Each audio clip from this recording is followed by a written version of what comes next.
o de velocidad. En este caso, en un cambio de velocidad, lo que indica que es un cambio de momento lineal. Y definimos la presión como una cantidad que está relacionada con la fuerza. Entonces, por transitividad, no cancelamos, pero por transitividad podemos decir que la presión está relacionada con un cambio en el momento lineal. Si hay un cambio en el momento lineal de una de las partículas, hay una presión. ¿Dónde está ejercida esa presión? En la frontera. ¿Listo? Esa frontera puede ser real o imaginaria. Exacto, en el caso del aire, vos tenés la partícula, mírala, ¿la ves? Y se devolvió, ¿sí? Como devolvió, ahí está ejerciendo una presión. Bueno, en el caso del aire, la frontera no es real, pero ocurre. Eso que hay ahí, ese cambio en el momento lineal genera una fuerza aquí, y esa fuerza se traduce en una presión. ¿Por qué? Porque la presión está definida como una fuerza por unidad de área. Y me van a disculpar que le ponga aquí un delta de área, no es un cambio finito, es un cambio grande. Ese delta de área es una pequeña cantidad aquí pequeñita de área. Entonces, visto muy microscópicamente, usted dibuja aquí un delta de A, no sé si lo ven ahí. Una partícula viene, chocó ahí contra ese delta de A y se devolvió. Usted me dirá, pero es que ahí no hay fronteras. Y yo sé que ahí no hay frontera, pero ¿qué pasó? Que es que venía otra partícula por aquí, chocó con esta y se devolvieron.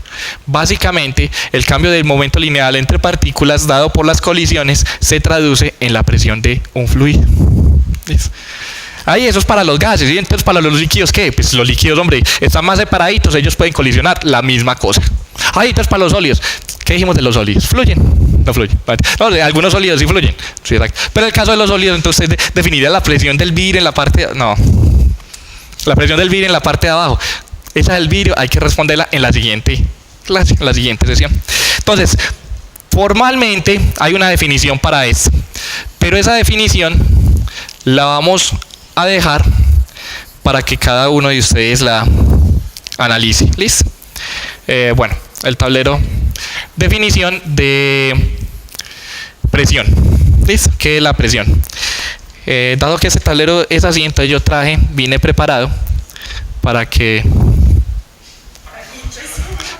impresionar, pero ya dejé de impresionar, pero bueno, esa es la idea. Listo, la próxima vez traeré el limpiador de mi casa para tableros. Limpiadores de tableros marcables. Exacto, perfecto. Listo, entonces, tenemos lo siguiente, la presión. La presión se define o es equivalente a la fuerza normal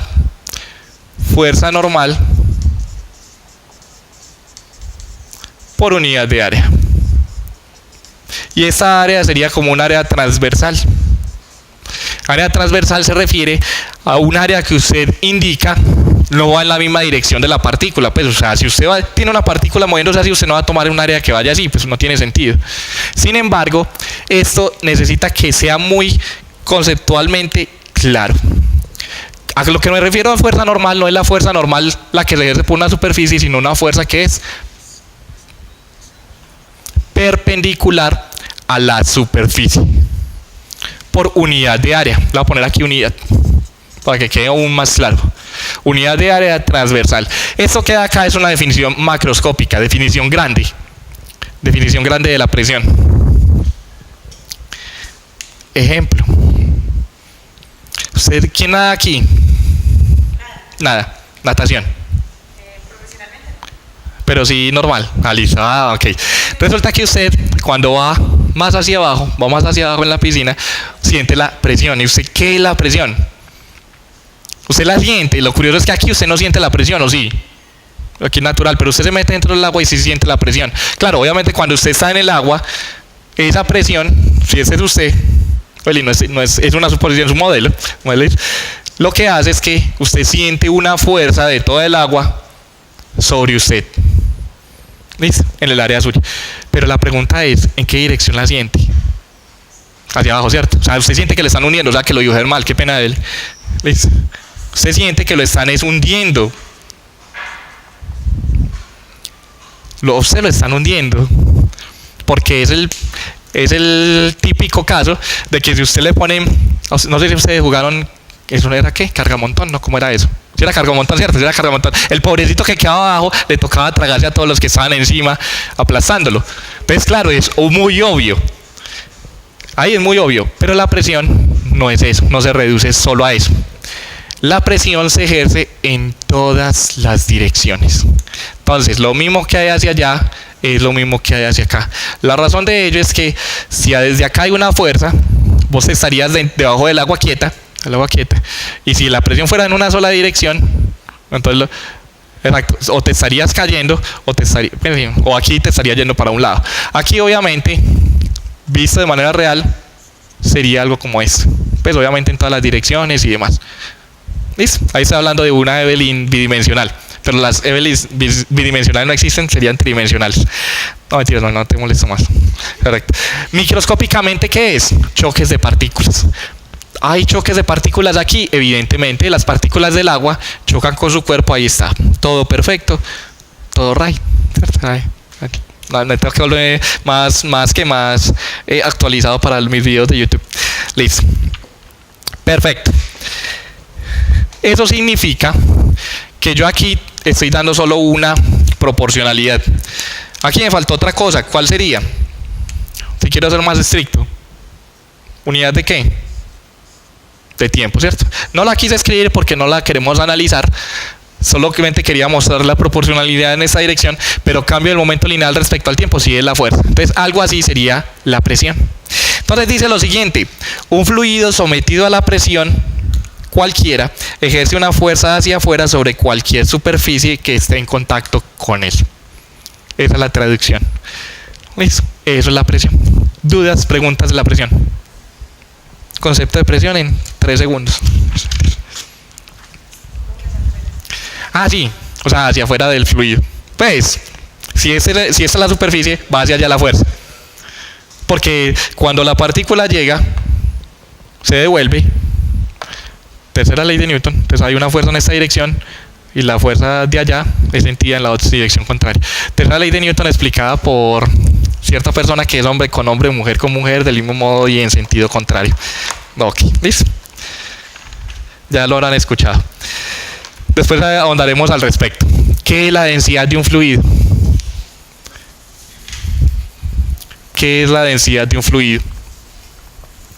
Para hablar de densidad, debemos hablar de una parte matemática muy específica.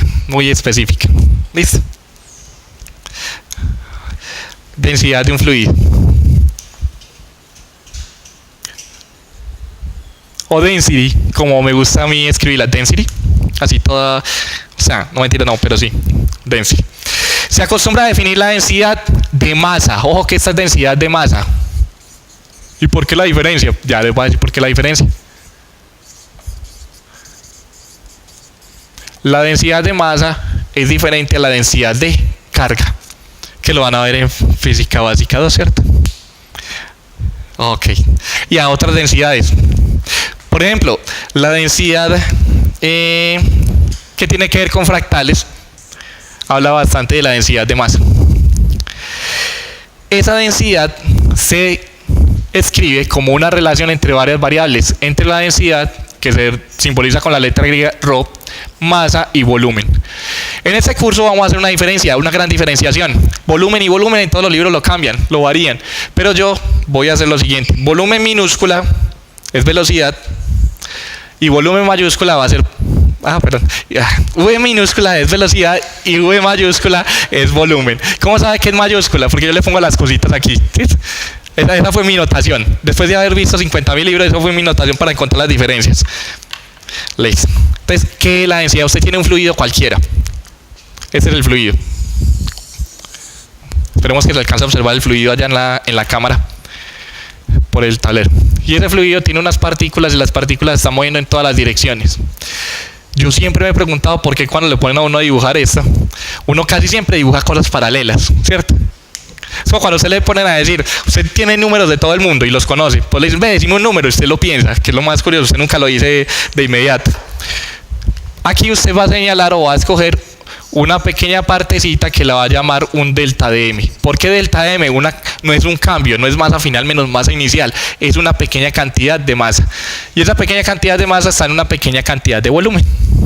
Ocupa una pequeña cantidad de volumen.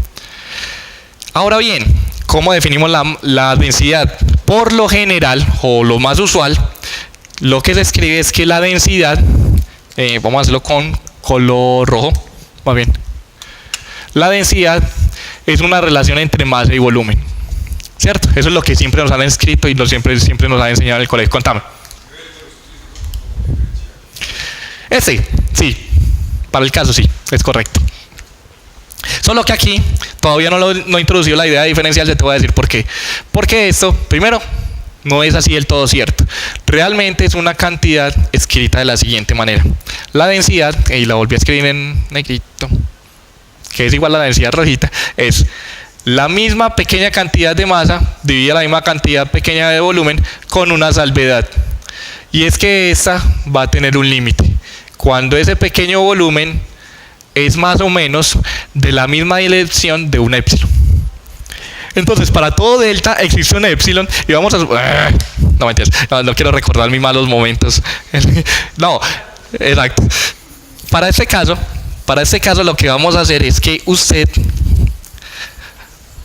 va a saber qué es ese épsilon. Ese épsilon se conoce como el mean free path, mean free path, o la trayectoria libre media en el sistema. ¿Qué es eso? Sencillo, simple. Ustedes son una cantidad de partículas, todos quédense ahí quietos. En un cierto instante le tomaron foto, o usted está moviéndose como se está moviendo en este momento, cerca de su posición de equilibrio, y yo soy una partícula adicional que se está tratando de mover. Entonces, si la partícula adicional se está tratando de mover entre todos ustedes, en cierto instante encuentra a alguien que no lo deja moverse. Entonces, ¿qué hace? Se devuelve. O hay una colisión y demás. Mira en otra dirección. Se devuelve. Esas longitudes, esas distancias indican el camino libre medio. ¿Qué tanta facilidad tiene la partícula para moverse? ¿Qué tanto espacio tiene disponible para moverse? Eso es. Entonces, claro, cuando uno le pone eso, esto ya va adquiriendo una connotación como de una especie de diferencial. ¿Listo? Pero es que mira que no es un diferencial porque es que no es epsilon, no vale. Listo. ¿Qué pasa si epsilon vale 0? Entonces delta, no mentira. ¿Cuánto vale si epsilon vale 0? ¿Qué pasa? ¿Qué significa que no hay espacio? Que no hay espacio, entonces ustedes están así, todos están así, listo. Entonces no, por eso no se escribe así. Y por eso la idea del epsilon. Ese epsilon es para que la densidad realmente tenga sentido. ¿Cuándo una densidad no tiene sentido? En el siguiente caso. Imagínense ustedes. Ese epsilon es tan pequeño pero tan grande como usted quiere. No, es tan pequeño como el tamaño de las partículas que usted puede encerrar. Me explico. Pero es más grande que un átomo. Si usted tiene aquí una partícula, otra aquí, otra aquí, otra aquí, otra aquí, otra aquí, usted va a recordar que este es su volumen. ¿Listo? Entonces la distancia o el camino libre medio sería este delta D, y este volumen que habíamos dibujado es de ese tamaño. Noten que es más grande. Ahí tiene sentido la densidad. Pero, ¿qué pasa si estas son las partículas? Digamos que usted está en medio de Júpiter y Saturno. Ahí lo dejaron a usted. ¿Por qué? Porque resulta que usted no ganó el parcial de física de campos, entonces se lo dejaron ahí tirado, listo. Se siente como en la mitad entre Júpiter y Saturno, listo. Ahí usted no encuentra nada. Entonces dice lo siguiente: mi volumen es en nada, o sea, son lugares que sí existen realmente, son lugares en los que las partículas son muy separadas, como un gramo o un átomo de hidrógeno por cada metro cúbico, ¿cierto? Es algo así, si no me equivoco. Este sería su volumen, pero resulta que las partículas tienen una distancia libre media grandísima. Entonces, ¿tiene sentido describir una densidad ahí? No, hay una partícula nomás, pues hay que densidad describir ninguna, una partícula sola. Entonces, es tan grande, perdón, tan pequeño, pero tan grande. ¿Listo? O sea, tan pequeño que usted sea capaz de definir cuál es la cantidad de partículas que hay, pero tan grande como que usted no se vaya a quedar con un solo átomo. ¿Usted se imagina llegar a mirar simplemente el núcleo atómico? Pues no hizo nada. Y ese era el cambio, pues ahí no hay nada. No tiene sentido definir una densidad ahí. Entonces, esa es la densidad a la que estamos acostumbrados y de la que hablamos. ¿Dudas? ¿Preguntas? En un sólido. En un sólido funcionaría de manera similar. La densidad del sólido. Vos tenés, en el caso de los sólidos, la densidad tiene que ver con la estructura. ¿Listo? Y en la estructura podés hablar de cuál es la celda unitaria. Entonces, con la celda unitaria, ¿cuántos átomos hay por los otros? Me explico. Usted tiene, por ejemplo, un cloruro de sodio. Usted sabe que la relación aquí es 1 a 1, por lo que el cloruro de sodio tiene una estructura que es cúbica simple. Entonces usted cuenta la cantidad de átomos para una celda unitaria y le dice que para cada átomo de cloro hay 4 átomos de sodio. Perdón, para la correspondencia es, yo lo hago aquí, más grande. La correspondencia es la siguiente. Usted tiene acá un átomo de cloro y tiene aquí arriba uno de sodio. Tiene acá otro de sodio, tiene acá otro de sodio, tiene acá y así sucesivamente. Entonces usted empieza a contar con cuántos átomos está interactuando, y no solamente eso, sino qué parte del átomo está interactuando con ella. Me explico. Este átomo de cloro tiene una forma, yo no sé si has partido una esfera en pedacitos, pues como por 4. Déjalo aquí, ya lo tengo acá. A ver. Usted tiene acá una esquina, es una celda más o menos de ese estilo. Entonces, en una celda más o menos de ese estilo, usted pone acá un átomo de cloro. Y ese átomo de cloro tiene 1/8 en esta dirección, 1/8 en esta dirección, 1/8 y 1/8 y así sucesivamente. Pero resulta que esos 8 pedazos están interactuando con 8 átomos de sodio. Entonces usted tiene 1/8 en cada dirección, multiplica y le da una relación 1 a 1. Sí es más o menos, sí. Habría que obviamente hacerlo. Es un pedacito. Es como si vos tuvieras una circunferencia partida, voy a hacerlo aquí, en 2 dimensiones. Un pedazo para acá, otro pedazo para acá, otro pedazo para acá y otro pedazo para acá. Listo. Entonces hay 4 pedazos de la circunferencia. Aquí tenés uno de sodio, uno de sodio, uno de sodio y uno de sodio. Bueno, este es entero, realmente este es entero. Pero acá hay 1/4 del sodio, otro cuarto y otro cuarto. Listo, por la geometría. No sé si sigue sin ser claro. Venga, yo lo hago más bien aquí. Cloro. Aquí sí, qué pena. 1, 2, 3, 4. Dame un segundito. Acá está 1/4 de esta, 1/4, 1/4 y 1/4. Entonces, un átomo de cloro. Y hay 1, 2, 3, 4. Y estos 4 de sodio, cada uno colaborando con 1/4. Entonces, cuando haces la simplificación, te das cuenta como si fuera uno solo. ¿Listo? Pero eso no en 2 dimensiones, sino en 3. Esa sería la manera. De ahí usted tiene entonces cuánta cantidad de átomos hay por cada celda unitaria, y con eso hace el enlace con la densidad. ¿Me decías? Sí, sí es claro. Sí es más. Epsilon en un sólido. Bueno. Epsilon en un sólido correspondería para el caso, sí, a esto, a la separación entre los átomos, que es la distancia entre los átomos. Pues sí, porque entre cloro y sodio no encontrás nada más. ¿Sí? Introducción al estado sólido, que vamos a ver más adelante cuando veamos material. Listo. Cultura general. Bueno. Perfecto. El epsilon, que era lo que iba acá en este caso, el epsilon para varios sistemas, para los sólidos, líquidos y gases, tienen valores distintos. Sólido, líquido y gas. Para los sólidos, para los líquidos primero, 10 a la menos 9 milímetros cúbicos. Epsilon es del orden de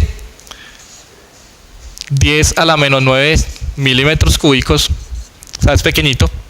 Para los gases, a una atmósfera, también es 10 a la menos 9. del orden de 10 a la menos 9 milímetros cúbicos. Para los sólidos, ¿cuánto creen que valga? Muy poquito, ¿por qué muy poquito? ¿Podría uno decir que vale esto, sí o no? ¿O no? ¿Sí o no? 10 a la menos 9 milímetros cúbicos. Ojo que este epsilon no es una distancia, sino que es un volumen. Pues realmente tiene unidades de volumen. Entonces, para los sólidos en el que las partículas podrían estar mucho más cerca, mucho más juntas, usted puede notar que lo que debe pasar es que sean aún más pequeños. Y esa distancia libre media pues, es cuando encuentra un átomo que correspondería a la arista de una celda unitaria. Básicamente sería eso. Sí. ¿Dudas? ¿Más dudas? ¿Más preguntas?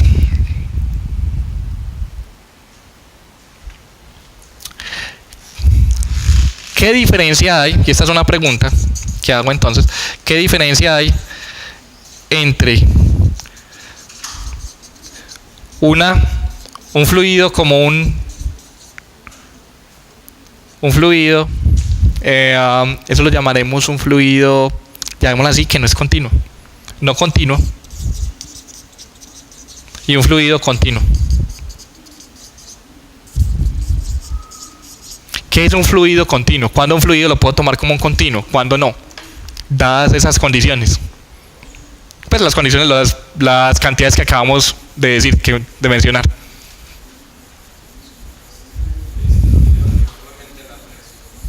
Distribuye uniformemente a una cierta presión. O sea, que dependiendo de la presión usted tendría un fluido continuo o no continuo. Pues, sí, claro que hablar de un fluido no continuo es como raro, ¿no? Pregunta típica. ¿Ya se tomaron la sopa? No, mentiras. ¿Quién toma sopa? Listo. Nadie más toma sopa, muchachos. Por eso están como están. ¿Sí? Ok, listo. Ejemplo, ¿el agua es continua o no es continua? Es un fluido continuo, ¿cierto? La sopa que usted se toma es un fluido. Pues la sopa, solo hablemos del caldo de la sopa nomás. ¿Es un fluido continuo o no es continuo? La leche es un fluido continuo. Los líquidos son continuos. Ok, muy bien, Evel. Ay, María, ¿usted con quién vio el física básica aún? Listo. Ok. Sí, por lo noto. Listo. Muy bien, acontece que los fluidos no siempre son continuos. Macroscópicamente usted los ve como un continuo, pero no siempre son continuos. ¿A qué me refiero con eso? A lo siguiente, que usted no siempre los va a considerar como un continuo. Que no me ha dicho nada, yo sé que no le he dicho nada, pero piense en esto. Usted tiene un transbordador que es más o menos así, el ala del transbordador, bueno, sí, más o menos. Yo no aprendí a dibujar alas del transbordador, pero suponga que esa es la superficie del transbordador, o suponga que usted tiene, vamos a hacerlo así sencillo, ¿listo? Suponga que usted tiene un avión, ¿listo? Aquí no se ve nada. Suponga que usted tiene un avión normalito, como una fuselaje así, y acá tiene las alas, y por acá tiene la cola del avión, ¿listo? Ok, ¿listo? ¿Es un qué? Pues por eso mismo, ¿listo? Es una suposición. Sí, exacto. ¿Listo? A eso quiero llegar. Primero, ¿por qué los aviones no son así? Desde el aire vendría así, realmente. ¿Ves? Entonces, aquí habría un problema de resistencia con el aire, aquí habría otro problema de resistencia con el aire, y si eso logra sostenerse, elevarse, usted va a saber que va a tener problemas de estabilidad, y no solamente eso, sino que va a gastar energía al 100. A lo que quiero ir es lo siguiente. Todo este aire que hay aquí se puede considerar como un continuo. ¿Por qué? Porque las partículas están interactuando y están moviéndose con la superficie del ala, con el avión y demás, de manera macroscópica, y no hay nada raro. Una partícula que viene aquí pasa, pero la otra ya viene aquí atrás, y no hay grandes distancias entre las dos partículas. Palabras más, palabras menos, esa densidad tiene sentido, y no solamente eso, ese epsilon, ese camino libre medio, es pequeñito, normal, no hay nada raro. Cosa que no pasa cuando este avión, que acabamos de dibujar aquí, sale de la atmósfera y está reingresando. Es un avión que reingresa a la atmósfera. Cuando ese avión reingresa a la atmósfera, esto no ocurre. ¿Por qué? Porque ya ahí usted no tiene un fluido como tal en el que las partículas tienen un camino libre medio pequeño, sino que usted tiene ahí, no tiene gases, no tiene líquidos, sino que lo que tiene ahí son más bien plasmas, iones que se están moviendo alrededor de ella. Entonces ahí usted, el camino libre medio, usted piensa es grandísimo, la densidad pues obviamente no va a ser tan clara de definir, y ahí el fluido se lo va a tomar como si no fuera un continuo, sino como si fuera ¿qué? Un conjunto de partículas que se mueven y colisionan con las superficies del avión. ¿Sí me va a entender la diferencia? Mientras usted está aquí, el avión se comporta como en un aire que es continuo, no hay nada raro, no hay nada extraordinario, pero una vez sale, sí cambia, sí varía. Questions. Hasta ahí. ¿Qué me dicen? Eso depende del camino libre medio, y no solamente del camino libre medio, sino de con qué está interactuando. Porque ahí es un avión que es grandísimo, pero si no es un avión que es grandísimo, sino que es un pequeño meteorito, cuyo nombre ya conocemos que tiene que enrolar, un pequeño meteorito que va cayendo, muy muy pequeño, usted tiene ahí posibilidad de hablar de partículas que están chocando nomás. ¿Sí? Ok, bueno. Siguiendo entonces con el contenido del curso, vamos a definir lo que es la temperatura. Antes de definir lo que es la temperatura, es necesario hablar del análisis dimensional. En ingeniería aeroespacial y en aerodinámica, más que todo, es muy muy importante el análisis dimensional. Entonces, acá decimos, el camino libre medio tiene una clase de dimensiones de longitud a la 3, o sea que es como un volumen. Listo. Ahora, profe, la densidad, ¿qué tipo de dimensiones tendría? Kilogramo, o sea, masa por longitud a la menos 3. La presión, ¿qué tipo de dimensiones tendría? Exacto, pascales. ¿Y esos son qué? Exacto. Entonces, recordando lo que es la presión, serían las dimensiones de fuerza por unidad de área. Y la fuerza tiene unidades de masa por aceleración dividido el área, es decir, dimensiones de masa, longitud tiempo a la menos 2 dividido longitud a la 2. Y usted puede simplificar. Básicamente esa sería la relación que tendría ahí. ¿Sí? Ahora bien, de acuerdo a eso, cuando a usted le dan una cantidad específica particular, usted puede hacer el análisis y la interpretación a partir de las unidades. Me explico. Si a usted le dicen, las unidades de esa cantidad física son kilogramos por litro, ¿qué relación hay ahí? Exacto. Masa, volumen. O sea que eso debe ser una densidad. ¿Listo? Así funciona. Sencillo. Entonces ahí, ya sabiendo eso, podemos definir lo que es la temperatura. ¿Qué es la temperatura de un fluido, la temperatura de algo realmente? Pues en este momento está haciendo calor, está haciendo frío. Término medio. Este término medio, ¿qué va a ser? Un equilibrio. Ok, listo. La temperatura se va a definir de allá como se ve acá, Alexander. Más bien regular. Listo. No, muchachos, porque se ve ya ahí muy feo, ya me da pena también con ustedes. Entonces, por aquí hay conexión. Por si algo. Sí, muchachos, porfa. Vale, me disculpan porque ya esto aquí ya está imposible de rayar.